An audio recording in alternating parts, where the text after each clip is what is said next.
Bonsoir Isis, je te fais un petit partage d'écran. Alors je vais fermer déjà tout ce qui sert à rien.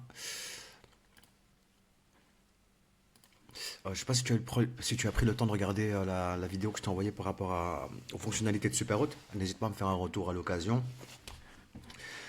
Et de me dire ce que tu en penses par rapport à Logify aussi, même si tu l'as pas trop utilisé. Mais en tout cas, je pense que voilà, tu as eu une présentation de l'outil, ça permet de pouvoir comparer. Moi, j'ai jamais utilisé Logify. Euh, et dans les clients que j'accompagne qui n'ont pas forcément le même channel manager que moi, j'ai jamais eu Logify en fait, j'ai eu Smobu, Belz 24, mais pas Logify, donc n'hésite pas à me faire un retour à l'occasion. En ce qui concerne ton annonce, alors déjà, bonne nouvelle, elle est réapparue. Je t'ai envoyé le lien, logiquement on devrait tomber dessus, bah voilà, tu vois, nickel. Donc j'ai bossé sur ta photo d'accroche, j'ai bossé sur l'ordre de tes photos aussi. Parce que je te montrerai après, mais dans l'onglet photo, en fait, tu as le tri intelligent, mais je le trouve pas très intelligent, donc moi je l'active jamais. Et je préfère faire à ma sauce. Donc on va aller sur ton annonce déjà, dans un premier temps, sur l'extranet. Là, ce que je t'ai montré, c'est surtout la partie visuelle, en fait, ce que voient les voyageurs, parce que c'est important. Et, euh, et la photo d'accroche, en fait, concrètement, l'idée c'est que dans la mesure où tu as une photo qui va se démarquer de ce que les autres font, elle va plus accrocher l'œil et donc elle sera plus consultée, ton annonce sera plus consultée. J'ai bossé sur ton titre également. Euh, donc c'est ça l'intérêt en fait de travailler à la fois sur le titre et la photo d'accroche, c'est d'avoir une annonce qui soit plus consultée par rapport à la moyenne et plus de consultations directement, c'est plus de réservations. Donc ça c'est good. Ensuite au niveau de tes plans tarifaires. Ça, c'est une première chose. J'ai tout mis à jour. J'ai mis à jour tes plans tarifaires pour avoir quelque chose de cohérent. Alors, j'ai appliqué en fait ce que j'ai l'habitude de mettre en place pour moi ou pour mes clients. Donc là, on a un plan tarifaire standard. Je peux pas modifier les minimums de nuitées, donc je pense qu'elles sont paramétrées dans Logify. En fait, sur tes prix, ton tarif standard, tu es à une nuitée minimum. Donc, il n'y a pas de durée minimum de séjour, c'est une nuitée. Euh, et moi, je peux pas le modifier. Donc, moi, j'ai tendance à être sur deux. Maintenant, ça dépend des cas de figure. Là, tu as besoin de booster l'annonce. Et on voit aussi par rapport aux différentes. Alors, non, je crois que c'est entre 3 et 7 nuitées la moyenne. Mais je crois qu'on a un peu moins de 20% de réservation d'une nuitée sur ton secteur. Et ça peut être intéressant d'aller chercher ces réservations-là aussi, hein, en fait. Alors, je sais plus où est-ce que j'avais vu ça. Donc en moyenne, la durée des séjours, c'est entre 3 et 7 nuits. Mais je crois que tu as 18% de réservation d'une nuitée. Donc si c'est la stratégie que tu veux mettre en place, très bien. Dans ces cas-là, tout est OK. Sinon, il faut que tu modifies le minimum de nuitées dans Logify. Donc pour revenir sur tes plans tarifaires, plan tarifaire standard, tu étais en condition d'annulation une nuit. Franchement, c'est short. Euh, voilà, j'ai appliqué ce que je te recommande de faire. Après, si tu veux modifier, tu modifies. Donc j'ai modifié tes conditions d'annulation.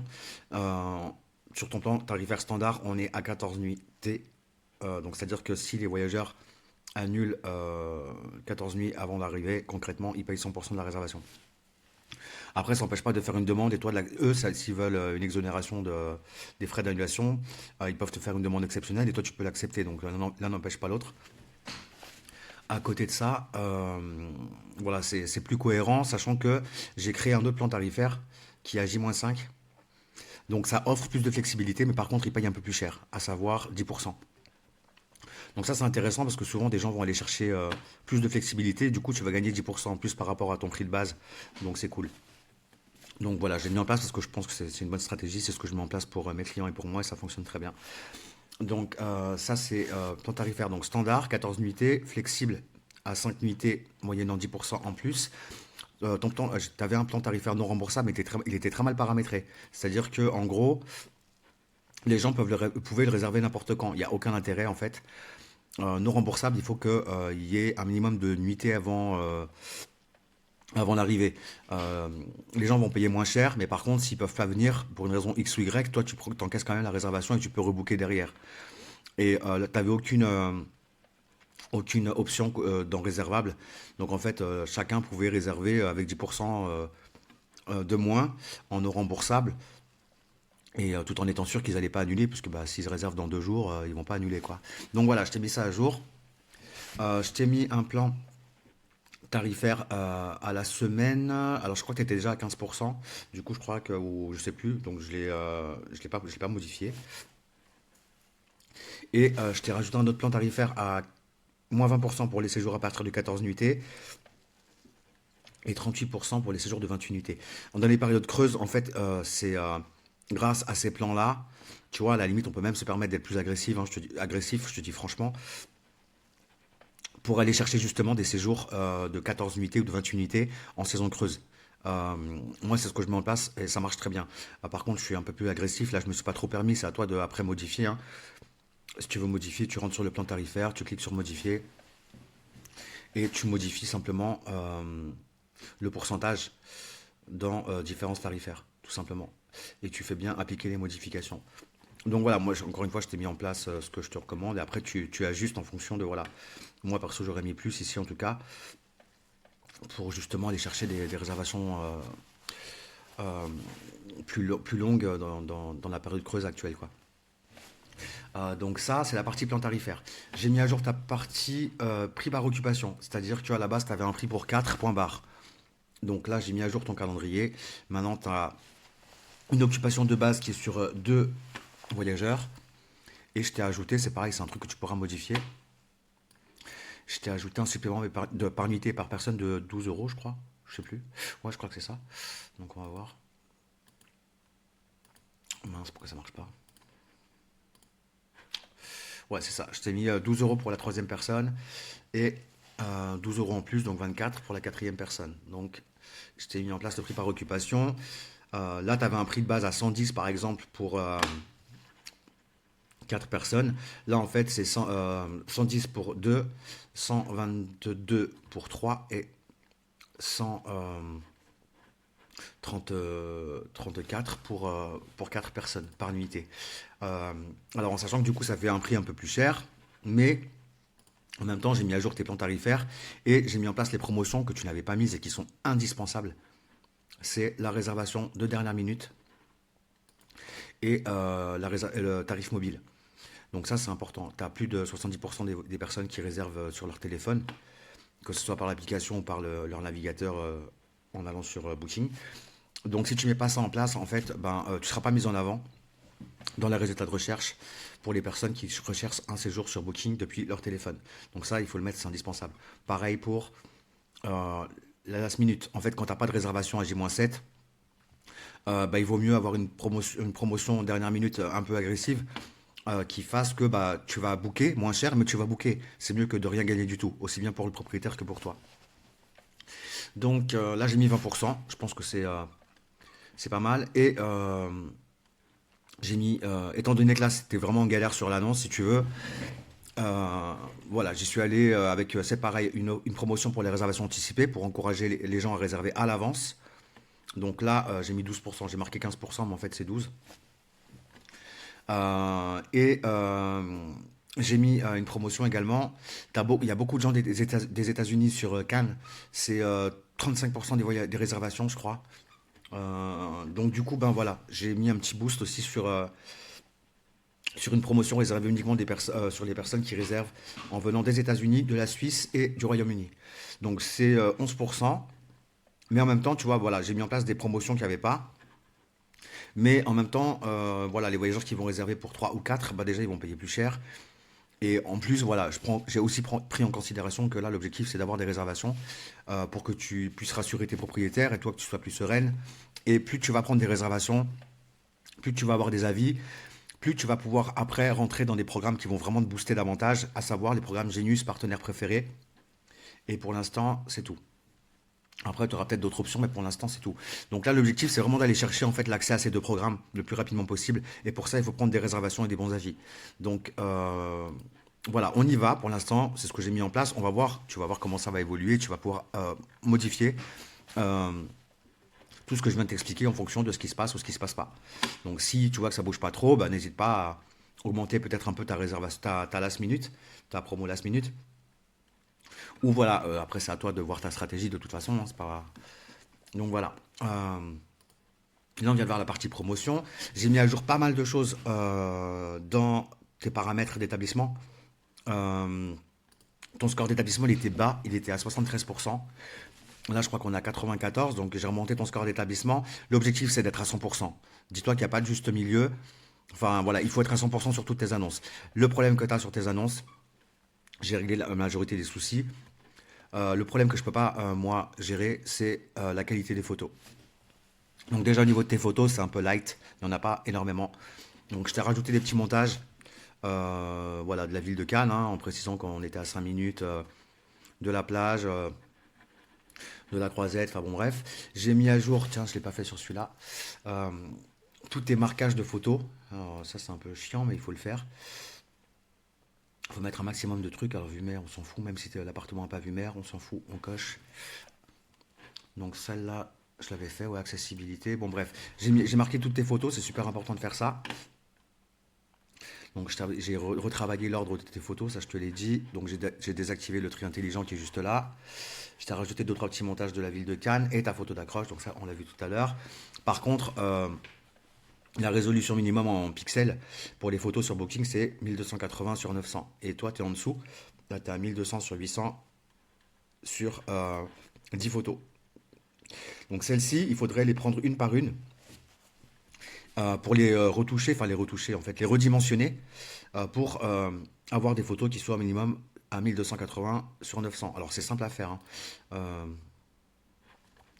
je vais te montrer rapidement si j'ai une galère de PC. Ok, je prends une photo par exemple, je l'ouvre.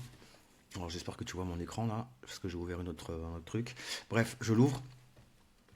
Je vais aller sur redimensionner ici, hop, et je vais augmenter la résolution. Donc là, je suis en 2000, voilà, mais si j'aurais voulu l'augmenter, j'aurais mis 3000 de n'importe où, ou 3000 et 1008 ici, enregistré, et du coup, bah, c'est bon.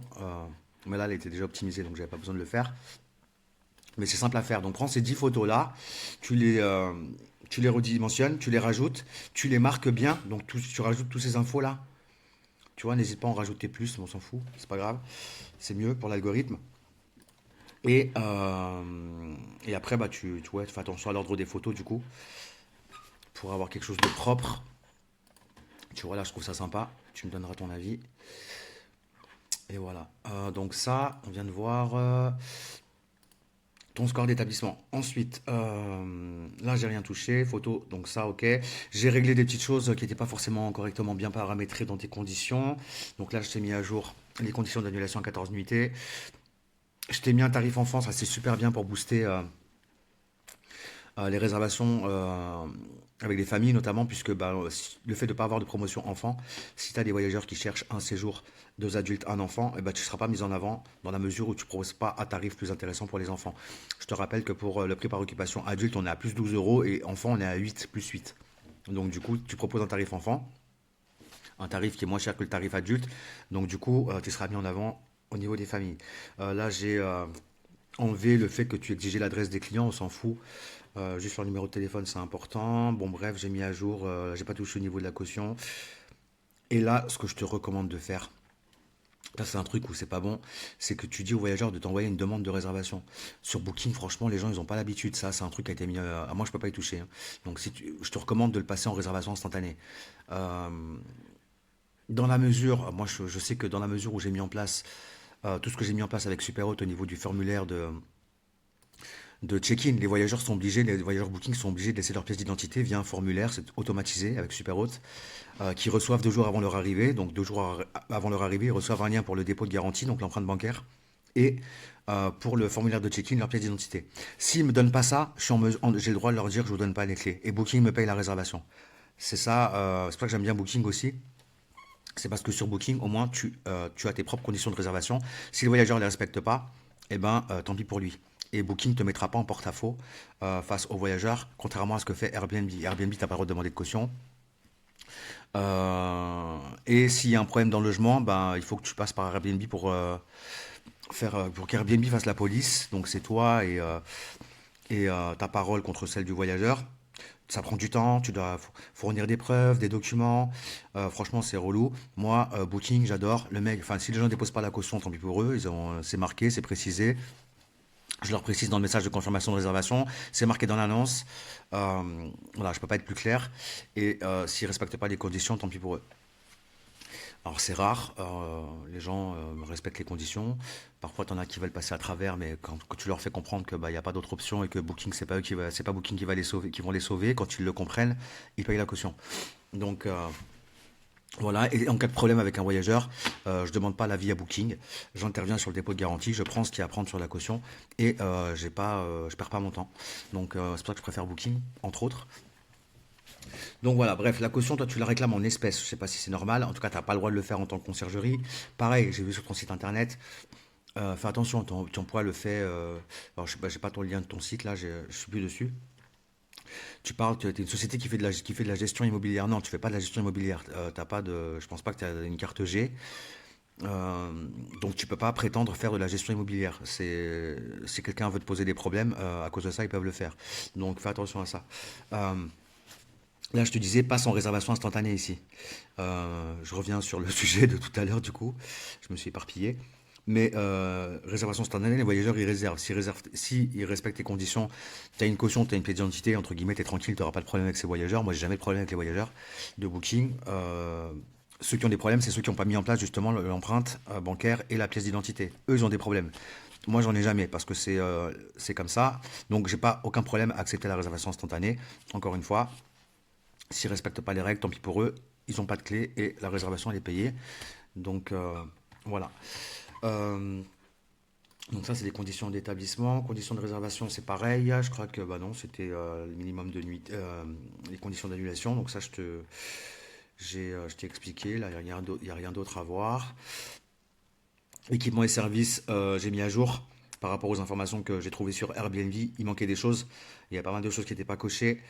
Donc j'ai fait le nécessaire. Ta description profil, j'ai pas touché. J'ai modifié le fait que les gens ne peuvent pas réserver s'ils n'ont pas 18 ans. Euh, et j'ai pas mis pièce d'identité parce que tu la demandes pas. Mais si tu demandes une pièce d'identité, il va falloir que tu coches ici.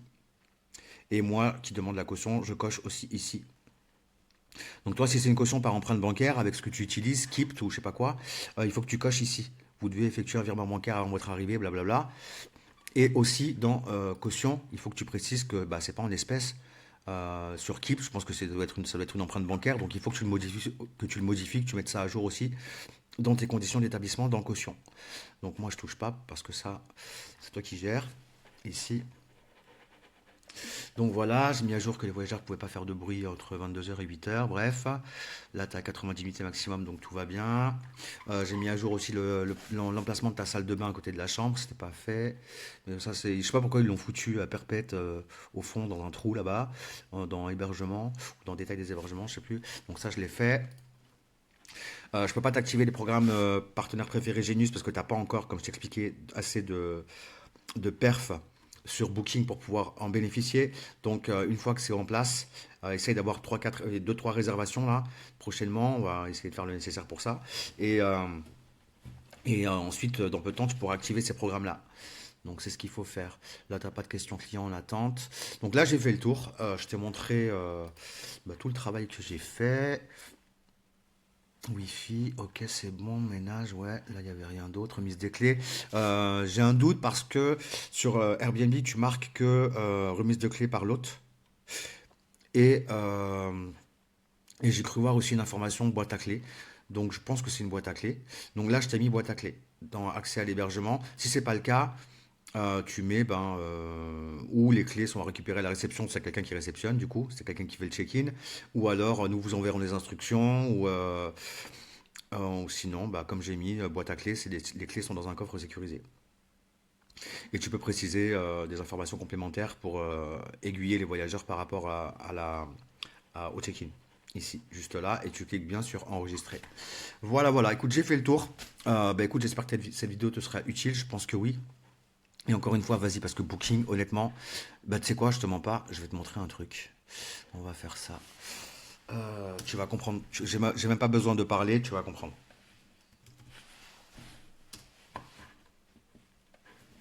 Là, je crois que je suis sur le compte de Céline. Ouais, donc c'est pas là que je veux aller. C'est ici. Euh, Attends. attends, qu'est-ce que j'ai fait? Voilà, tu vas comprendre. Moi, mes clients en moyenne, c'est ça. Voilà. Alors tout de suite, ça va te sauter aux yeux, hein. Bon, il y a des réservations Airbnb. Donc ça, c'est un client, enfin, une conciergerie que j'accompagne. Le seul truc, lui, que je lui reproche, il n'a pas encore pris le temps de faire le nécessaire, c'est de mettre en place la réservation directe avec Superhôte. Alors, il en a quelques-unes, mais il l'a pas optimisé. Du coup, bah, tu vois déjà un booking, bon, voilà quoi. Il n'y a pas photo. Là, on est au mois de décembre. Alors, tu les cherches, les Airbnb, il y en a, hein. 1, 2, 3, 4, 5, 6, 7, 8, 9, 10, 11. Là, c'est une réservation directe. Là, tu vois un petit logo blanc ici.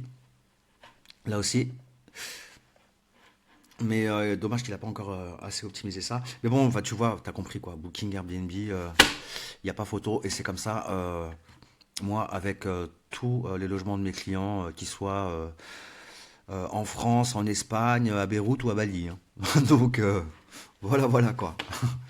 Voilà, bah écoute, j'espère que cette vidéo te sera utile. N'hésite pas à me faire un retour et je te souhaite bonne soirée et merci pour ta confiance.